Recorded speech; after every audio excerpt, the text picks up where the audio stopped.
नमस्कार, जय जिनेन्द्र, जय श्री राम सभी लोगों को। Welcome back to my channel. आज फिर से हम कंटिन्यू कर रहे हैं रामायण की सीरीज को। और इसके पहले जो है हमने जहां से छोड़ा था वहीं से कंटिन्यू करते हैं। इसलिए आपने अगर वीडियोस नहीं देखे जाकर देख सकते हैं, लिंक आपको यहाँ पर मिल जाएगा। तो हम कंटिन्यू करते हैं कि राम और लक्ष्मण जी जो है वो अब पाताल लंका में है और सीता जी को ढूंढने की तैयारी कर रहे हैं। और इसी बीच जो है जो सुग्रीव है वो अपनी पत्नी और अपने राज्य से वंचित हो चुका है। और उसका कारण ये है कि एक व्यक्ति है जो सुग्रीव का ही वेश बना करके और उसके राज्य में बैठ गया है। और उसकी पत्नी जो है, सुग्रीव की पत्नी, उसे ये बात पता पड़ चुकी है कि ये सुग्रीव नहीं है, क्योंकि कुछ ऐसे चिन्ह जो है वो उसने उसके अंदर नोटिस कर लिए, जिससे उसको ये पता पड़ गया है कि ये जो व्यक्ति है ये एक विद्याधर है, ये सुग्रीव नहीं है। तो उसकी पत्नी वहां से छूट के जाना चाहती है, लेकिन वो जो बहरूपिया है वो सुग्रीव की पत्नी सुतारा को जो है बंदी बनाकर रखता है, उसके आसपास कड़ा पहरा लगा देता है। अब कुछ लोग जो है वो तो सुग्रीव की तरफ आ जाते हैं ये जान के कि ये असली सुग्रीव है, लेकिन कुछ लोग यानी कि ज्यादातर 3/4 जनता जो है वो अभी भी उस बहरूपिये के साथ ही है और उसी को अपना राजा सुग्रीव मान के और चलती जा रही है।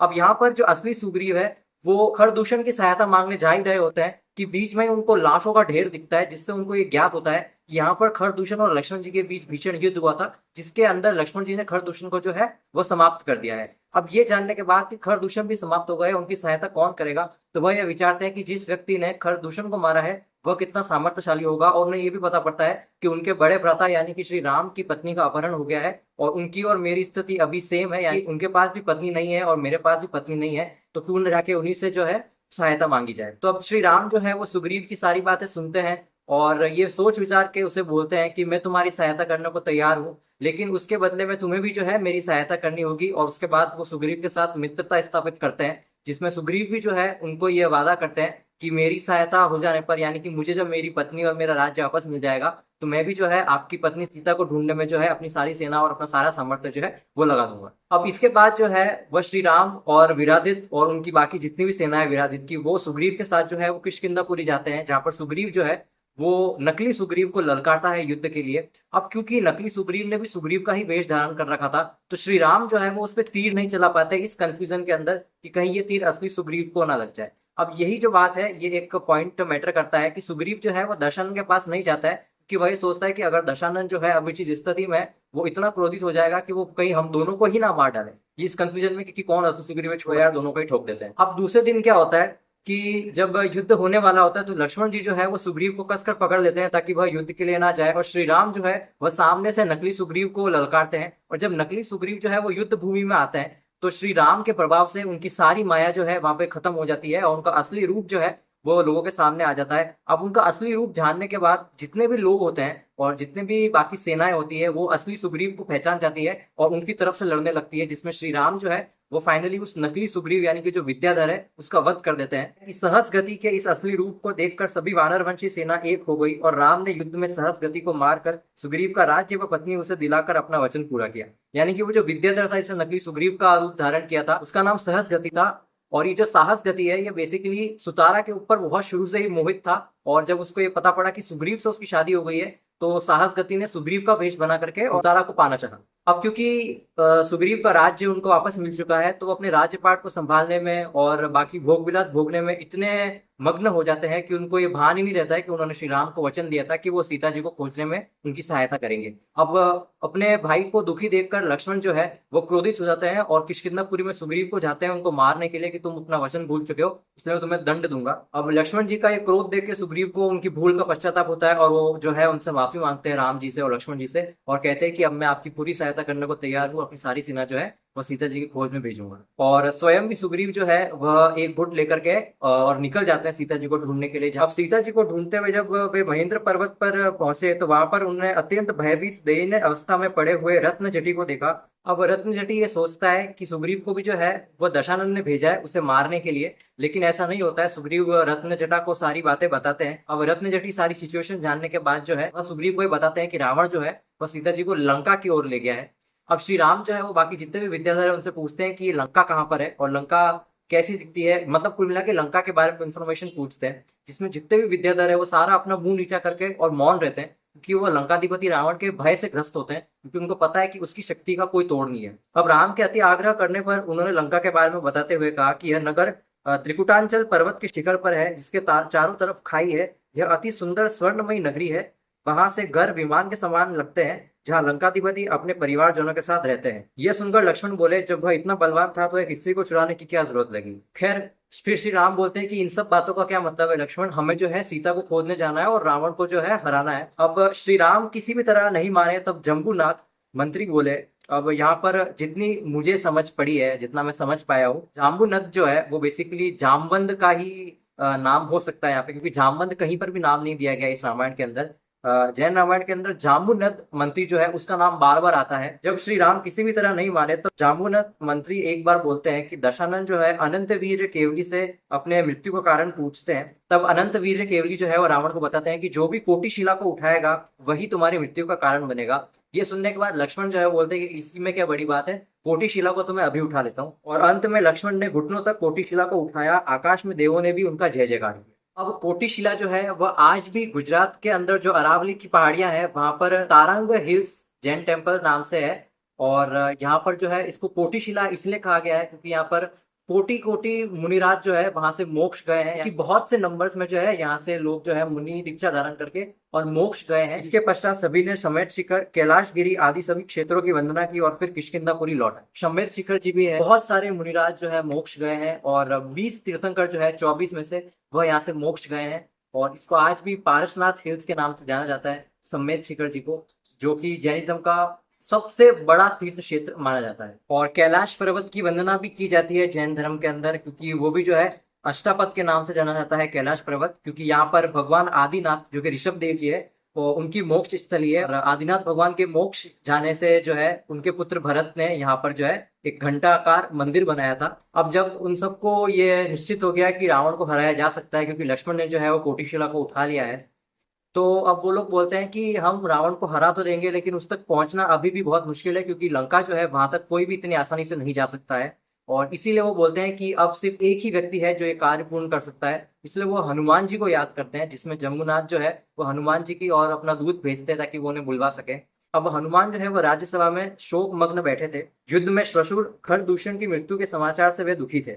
अब जैसे ही हनुमान जी तक वो दूत पहुंचता है लक्ष्मण जी का, और हनुमान जी को पता पड़ता है कि लक्ष्मण जी ने ये दूत भेजा है, यानी कि जिसने उनके ससुर खरदूषण का वध किया है उसने, तो एक बार हनुमान जी जो है वो क्रोधित होते हैं। लेकिन जब उनको सारी सिचुएशन बताई जाती है, किस तरह रावण ने सीता जी का हरण किया है और चंद्रनखा ने जो भी उनके साथ किया, वो सब कुछ हनुमान जी जानने के बाद जो है वह लक्ष्मण जी की साइड हो जाते हैं और उनकी मदद करने को तैयार हो जाते हैं। फिर जब हनुमान जी जो है वह राम जी के साथ होते हैं, तब जाम्बूनद मंत्री बोलते हैं कि तुम राम के दूत बनकर शीघ्र ही लंका जाओ और वहां किसी के विरोध ना करना। अब हनुमान जी जो है वो लंका की तरफ निकलने वाले होते हैं कि श्री राम जो है वह उनको अपनी मुद्रिका देते हैं और कहते हैं कि सीता जी को मेरा संदेश देना और ये मुद्रिका दिखाना ताकि वह तुम्हें पहचान जाए कि तुम मेरे ही दूत हो। और इसी प्रकार राम से विदा लेकर हनुमान जी लंका की ओर चल दिए। अब जब हनुमान जी लंका की तरफ लगभग पहुंचते हैं तो उनकी सेना जो है वो अचानक रुक जाती है। तो हनुमान जी अपने मंत्री से पूछते हैं कि हम अचानक ये सेना रुक क्यों गई और ऐसा क्या है आगे कि हम नहीं जा पा रहे हैं। तो वो मंत्री उनको बताता है कि यह तो दशानन द्वारा रचित मायामयी यंत्र है, अनेक प्रकार के मुखों से युक्त,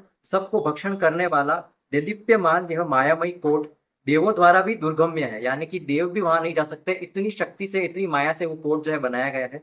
यह कोट भयंकर पुतलियों से युक्त है जिसमें फण फैलाए हुए सर्प फुंकार कर रहे हैं। जलते हुए अंगारों से युक्त इस कोट के पास जो मनुष्य जाता है वह जीवित लौटकर नहीं आता, यानी कि अब इस कोट को कोई नहीं तोड़ सकता। और ये जो है लंका का एक अटूट कवच है, अब इसको भेद के ही हनुमान जी जो है लंका के अंदर जा सकते हैं। कोट के पास पहुंचकर उस पर हनुमान जी ने गदा से प्रहार किया, फलस्वरूप भयंकर आवाज करते हुए कोट टूट गया।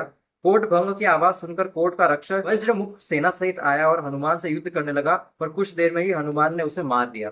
यानी कि कोट जो है हनुमान जी तोड़ चुके थे और कोट के टूटने की आवाज से वहां के रक्षक आ गए जिन्होंने हनुमान जी पर वार किया, लेकिन हनुमान जी जो है उनको मार देते हैं और लंका के अंदर प्रवेश कर जाते हैं। अब लंका के अंदर जाते ही हनुमान जी सर्वप्रथम विभीषण से मिलने गए। विभीषण ने उनका यथायोग्य सम्मान किया, फिर वह सीता की चर्चा करने लगे और आगे विभीषण जो है वो हनुमान जी को सीता जी का पता बताते हैं। अब विभीषण से सीता का पता पूछकर हनुमान सीता से मिलने के लिए प्रमद नामक उद्यान में गए, यानी कि यहाँ पर सीता जी जो है वो प्रमद नामक उद्यान में थी, ना कि अशोक वाटिका में। यहाँ पर थोड़ा नाम का डिफरेंस है, but yes she was in a vatika, ये तो पक्का है। अब प्रमद नामक उस उद्यान में पहुंचने के बाद हनुमान जी देखते हैं कि सीता जी यद्यपि मौन थी, रुदन नहीं कर रही थी, पर दर्द की रेखा उनके मुखारविंद पर वैसे ही झलक रही थी जैसे कि अरविंद पर जल रक्षण। अब सीता जी के दुख को दूर करने के लिए हनुमान जी ने पहले अपना रूप बदला ताकि वह सीता जी के नजदीक जा पाए, और राम द्वारा दी गई अंगूठी जो है वह सीता जी की गोद में डाल देते हैं वो, जिसे देखकर सीता जी जो है वो रोमांचित हो जाती है और मुद्रिका देखने के बाद सीता जी के दुखी मुख पे एक मुस्कान सी आ जाती है।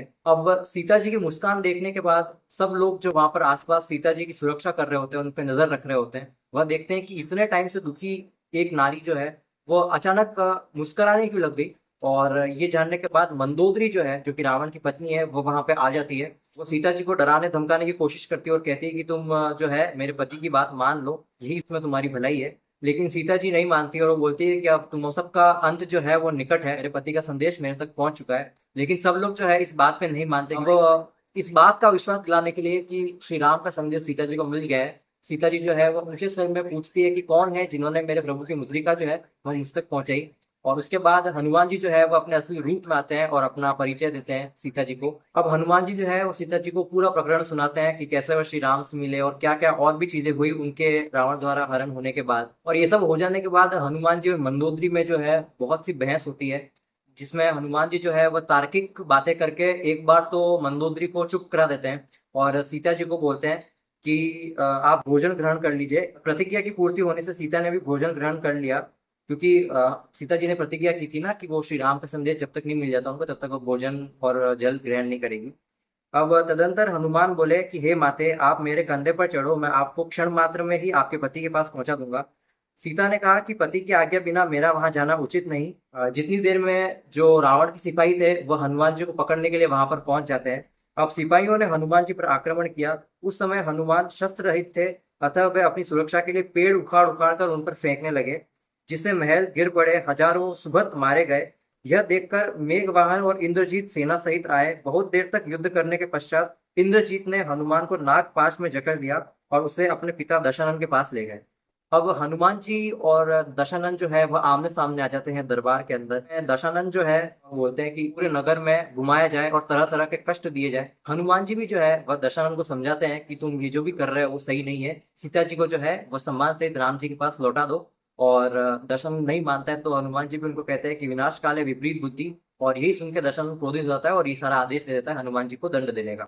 अब सेवक हनुमान को लंका की नगर की ओर ले चले। थोड़ी देर बाद हनुमान ने बंधन अपने आप ही छुड़ा लिया तथा नगर के महल आदि को पैरों की चोट से गिराते हुए अपनी सेना के पास चले गए। अब हनुमान जी का संदेश जब श्री राम को मिल जाता है, जब वो चूड़ामणि लाकर श्री राम को देते हैं सीता जी की, उसके बाद श्री राम और लक्ष्मण समस्त विद्याधर राजाओं के साथ आकाश मार्ग से ही लंका की ओर चल पड़े। लंका के निकट स्थित हंसपुर नामक नगर में डेरा डालकर भामंडल के आने का इंतजार करने लगे, क्योंकि उन्होंने भामंडल को भी जो है बुला लिया था, क्योंकि वो भी सीता जी का भाई है जो उसको जाति स्मरण हो जाता है उसके बाद। मीनवाइल विभीषण जो है वो, क्योंकि हनुमान जी को सहायता करता है सीता जी का पता बताने में, तो ये बात रावण को पता पड़ जाती है और रावण जो है विभीषण के ऊपर क्रोधित होता है। इस बीच विभीषण भी जो है रावण को समझाने की कोशिश करता है कि आप जो है सीता जी को लौटा दीजिए, ये सही नहीं है। लेकिन रावण जो है अपने अभिमान में और अपनी काम वासना में इतना धुत हो चुका होता है कि उसको ये सारी बातें भी जो है वो बेकार लगती है। और वो बोलता है कि मैं अर्थ चक्री दशानन, जिसने शत्रु को झुकाना सीखा है, शत्रु के समक्ष झुकना नहीं, उसे तू झुकने की सलाह दे रहा है। तू मेरा भाई नहीं दुश्मन है, जा मेरी आंखों के सामने से दूर हो जा, उसी के साथ रह जिसका तू बनकर आया है। अब स्वाभिमान विभीषण अपनी 30 अक्षौहिणी सेना सहित तुरंत लंका से निकलकर राम के पास पहुंचे और हनुमान द्वारा भी विभीषण के पक्ष में बोलने पर राम ने उन्हें अपनी सेना में शामिल कर लिया और उन्हें लंकाधिपति बनाने का आश्वासन दिया। अब यहाँ पर श्री राम के पास विभीषण भी है और उनकी 30 अक्षौहिणी सेना भी है। अब अक्षौहिणी सेना का हम अंदाजा लगा सकते हैं कि उनकी लेंथ इतनी बड़ी होती है, जैसे कि महाभारत के अंदर 18 अक्षौहिणी सेना थी, यानी कि 3.93 मिलियन वॉरियर्स जो थे टोटली वो लड़े थे एक दूसरे के साथ। और यहाँ पर जो है 30 अक्षौहिणी सेना है, तो आप अंदाजा लगा सकते हैं कितनी सेना विभीषण भी साथ में लेके आए थे। तो सोचो उसके बाद भी रावण के पास भी कितनी सारी सेना थी, मतलब इतना मैसिव युद्ध हुआ होगा यार, महाभारत से भी ट्रिपल लेवल का युद्ध होगा मतलब। अब फाइनली जो है युद्ध होने वाला है श्री राम की जो वानर वंशी सेना है और रावण की राक्षसी सेना के बीच, जिसमें ये जो वानर वंशी सेना है ये लिटरली वानर की तरह नहीं दिखते हैं, ये सब हमारे और आपकी तरह मनुष्य हैं या फिर विद्याधर है, यानी कि वो मनुष्य जिन पर विद्याएं होती है। तो ये जो है इनके पास ना ही पूंछ है और ना ही वानर की तरह मुख है। ये लोग वानरवंशी इसलिए कहे गए हैं क्योंकि इनका जो ध्वज है उस पे वानर बना है, यानी कि मंकी का चिन्ह है इनके फ्लैग के ऊपर, इसलिए ये लोग वानरवंशी कहे गए हैं। इसीलिए हनुमान जी भी जो है यहाँ पर वानर के रूप में नहीं है बल्कि सामान्य विद्याधर मनुष्य ही है। और यहाँ पर वो कामदेव भी बताए गए हैं, यानी कि उस वक्त पृथ्वी पर सबसे सुंदर व्यक्ति जो है वह कामदेव कहलाता है। श्री राम की सेना जो है वह लंका के पास पहुंचती है और लंका के समीप पहुंचने पर उन्होंने रणभेरी बजाई। लंका से युद्ध के लिए सर्वप्रथम हस्त प्रहस्त निकले, यानी कि जो रावण के मंत्री है सब। तदनंतर इंद्रजीत, मेघनाद, भानुकर्ण, दशानन आदि योद्धा अपनी अपनी सवारी पर आए। अब दोनों सेनाओं में भयानक युद्ध होता है। इस युद्ध के अंदर अनेक योद्धाओं के साथ नल व नील द्वारा हस्त और प्रहस्त वीर गति को प्राप्त हो जाते हैं। हस्त और प्रहस्त के दिवंगत होने पर दूसरे दिन दशानन की सेना और क्रोधित होकर और दुगने उत्साह के साथ युद्ध करती है। के फलस्वरूप इंद्रजीत ने सुग्रीव को और मेघनाद ने भामंडल को जो है नागपाश में बांध लिया और भानुकर्ण ने हनुमान को भुजाओं में फंसा के रखा। अब ये देखने के बाद श्री राम और लक्ष्मण उनकी सहायता करने जा रहे होते हैं विभीषण की सलाह पे। तब तक क्या होता है कि अंगद ने भानुकर्ण का उत्तरासन हटा दिया। लज्जावश जब तक वह अपने वस्त्र संभालने लगा तब तक हनुमान उसके बंधन से निकल गए।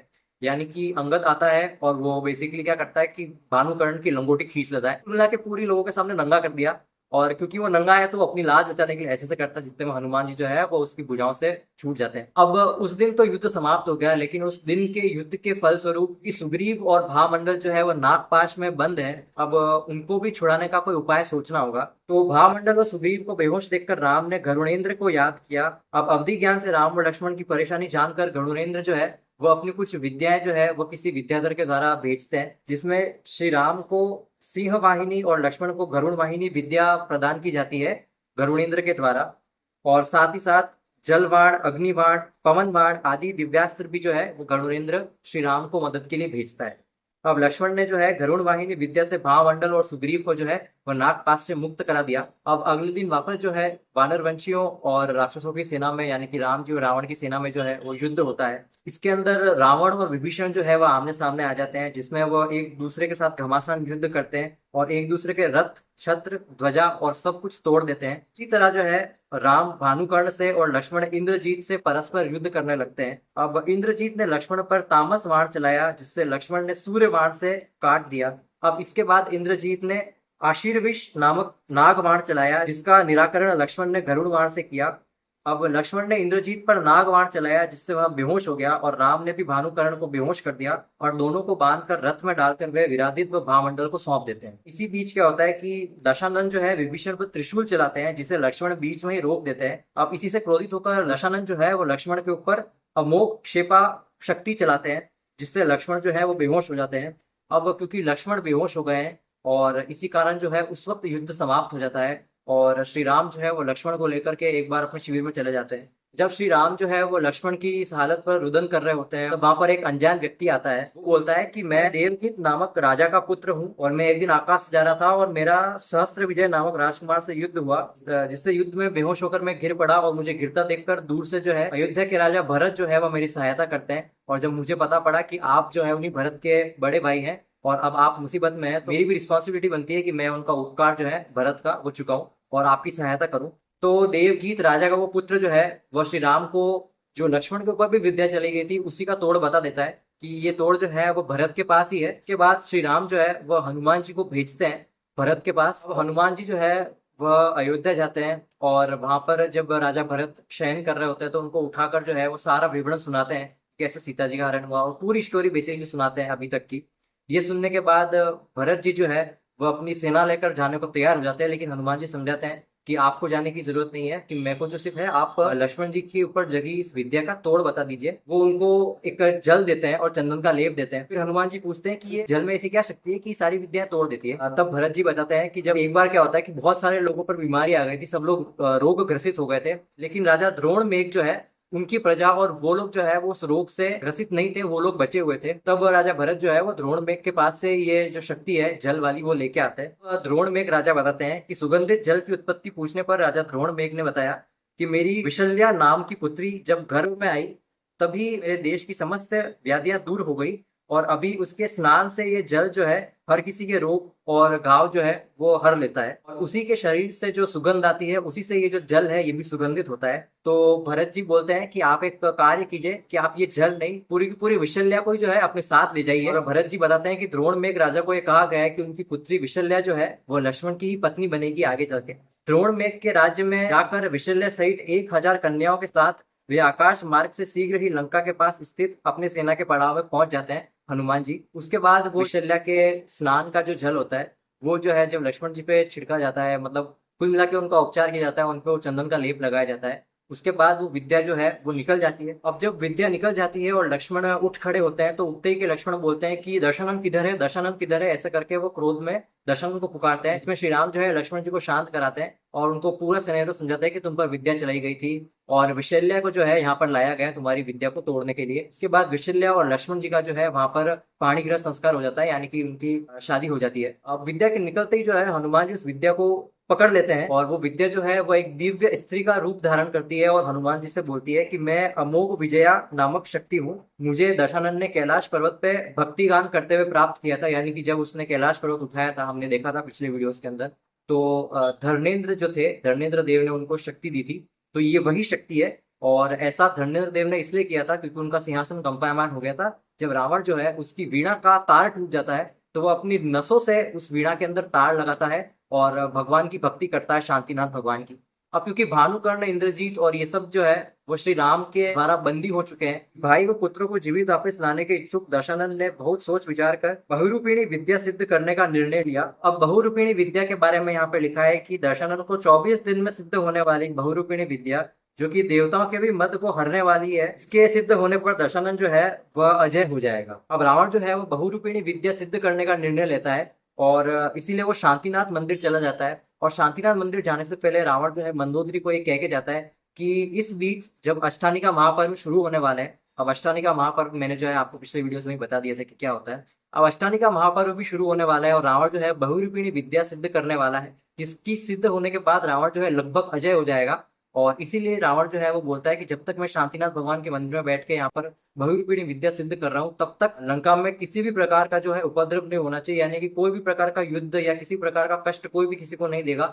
सब जो है वह धर्म ध्यान करेंगे और युद्ध नहीं करेगा कोई भी, बेसिकली जब तक अष्टानी का महापर्व चलता है और जब तक रावण जो है बहुरूपिणी विद्या सिद्ध कर रहा होता है। अब ये बात जो है जब श्री राम को पता पड़ती है कि रावण जो है वो बहुरूपिणी विद्या सिद्ध करने के लिए शांतिनाथ भगवान के मंदिर में गया है, जितने भी वानरवंशी होते हैं, विद्याधर होते हैं, वह श्री राम को बोलते हैं कि हमें जो है उसको ऐसा करने से रोकना होगा। लेकिन श्री राम बोलते हैं कि किसी की भी पूजा पाठ में हमें विघ्न नहीं डालना चाहिए। लेकिन राम की बात ना मानकर सुग्रीव जो है छुपकर जो है अपने पुत्र अंगद के साथ शांतिनाथ मंदिर में प्रवेश कर जाता है। वहां पर उसे मंदिर का रास्ता समझ नहीं आता है और मंदिर जो है वो स्फटिक मणियों से बना था। उस मंदिर में रत्नमयी मानव व पशुओं की मूर्तियां बनी हुई थी, जिन्हें वह वास्तविक समझने लगते हैं। वो पशुओं से डरने लगते हैं और मानवों से आगे का रास्ता पूछने लगते हैं। उसके बाद जैसे तैसे करके अंगद जो है दशानन के पास पहुंचता है, जहां पर वो पूजा कर रहा होता है विद्या सिद्ध करने के लिए। और वो दूर से ही जो है वो बहुत सारे कौतुक करता है, जिसमें वो है ना माया से मंदोदरी को डराता है, लोगों को पीड़ा पहुंचाता है। ऐसे जो है बहुत सारे सिनेरियोस जो है रावण को दिखाता है नकली, जिससे वो रावण को डरा सके और उसको जो है वो पूजा से उठा सके और उस पूजा में विघ्न डाल सके। लेकिन रावण जो है वो उसके बाद भी लगातार अपनी पूजा में ही मग्न रहता है। और तभी जो है दशों दिशाओं को प्रकाशित करती हुई बहुरूपिणी विद्या दशानन के सामने आकर बोलती है कि हे नाथ, मैं आपको सिद्ध हो गई हूँ और आप जो बोलोगे आपकी आज्ञा का पालन करूंगी और मैं एक चक्रधारी को छोड़कर सबको वश में कर सकती हूँ। अब दशानन ने उठकर जब तक जिनेंद्र प्रतिमा की प्रदक्षिणा की, तब तक अंगद आदि सभी सेना शिविर में वापस भाग गए। और फाइनली जो है रावण के पास बहुरूपिणी विद्या जो है वह सिद्ध हो चुकी है, जो सिर्फ एक चक्रधारी को छोड़ करके बाकी सबको वश में कर सकती है और रावण लगभग अजयी है। और वहां पर श्री राम भी जो है अपने भाई लक्ष्मण को वापस ठीक कर चुके हैं हनुमान जी द्वारा लाए गए उस स्नान वाले जल से। तो बस यार गाइस, आज की वीडियो के लिए इतना ही रखते हैं। आगे हम वापस कंटिन्यू करते हैं इसी सीरीज को अगले वीडियोस के अंदर। तब तक के लिए अगर आपको वीडियो पसंद आए तो लाइक कर दो, शेयर कर दो, सब्सक्राइब कर दो, फॉलो कर दो मुझे इंस्टाग्राम पर, बेल आइकन वाला चैनल का। फिर नेक्स्ट वीडियो, तब तक के लिए बाय बाय।